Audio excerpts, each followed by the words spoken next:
नमस्कार विद्यार्थी मित्रों, मैं डॉक्टर बाबा साहेब भुजाड़े प्रसिद्ध साठोत्तरी जनवादी कवि धूमिल जी की मोचीराम कविता आप लोगों के सम्मुख प्रस्तुत कर रहा हूँ। प्रस्तुत कविता हमारे एमए के पाठ्यक्रम में है। कविता इस तरह से है। कविता का शीर्षक है मोचीराम।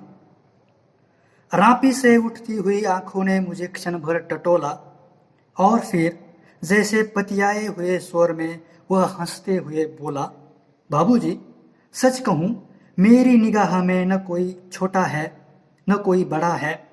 मेरे लिए हर आदमी एक जोड़ी जूता है जो मेरे सामने मरम्मत के लिए खड़ा है।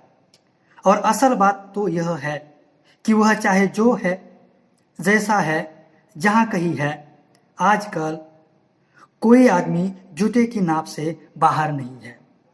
फिर भी मुझे ख्याल रहता है कि पेशेवर हाथों और फटे हुए जूतों के बीच कहीं न कहीं एक अदद आदमी है जिस पर टांके पड़ते हैं, जो जूते से झांकती हुई अंगुली की चोट छाती पर हथौड़े की तरह सहता है। यहाँ तरह तरह के जूते आते हैं और आदमी की अलग अलग नौइयत बतलाते हैं। सबकी अपनी अपनी शक्ल है। मसलन एक जूता है। जूता क्या है? चकतियों की थैली है। इसे एक चेहरा पहनता है जिसे चेचक ने चुग लिया है। उस पर उम्मीद की तरह देती हुई हंसी है, जैसे टेलीफोन के खंभे पर कोई पतंग फंसी है और खड़खड़ा रही है। बाबूजी, इस पर पैसा क्यों फूंकते हो? मैं कहना चाहता हूँ, मगर मेरी आवाज लड़खड़ा रही है।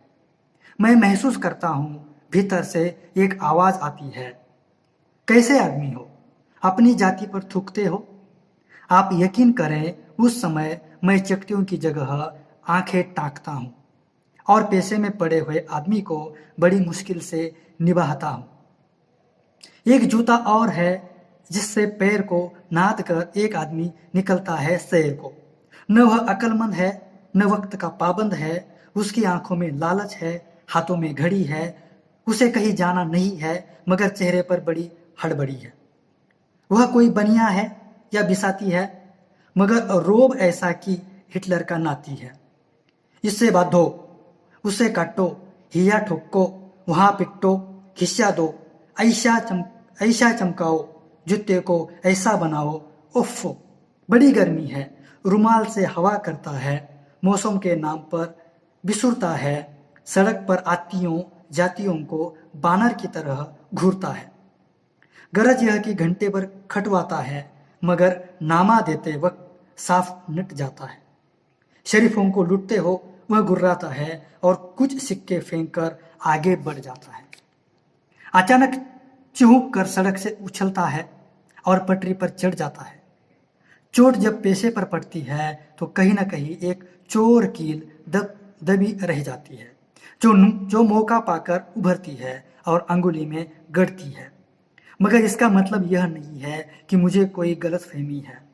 मुझे हर वक्त यह ख्याल रहता है कि जूते और पेशे के बीच कहीं न कहीं एक अदद आदमी है जिस पर टांके पड़ते हैं, जो जूते से झांकती हुई अंगुली की चोट छाती पर हथौड़े की तरह सहता है।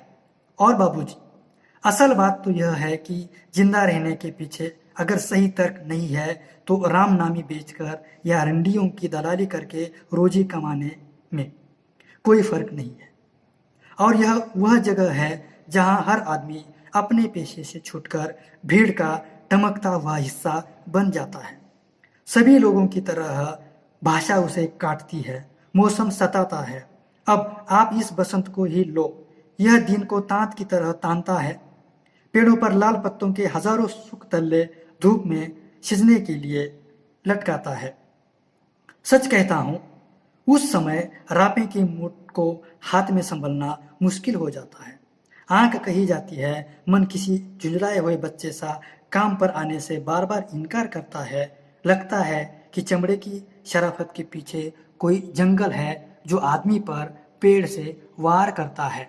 और यह चौंकाने की नहीं, सोचने की बात है।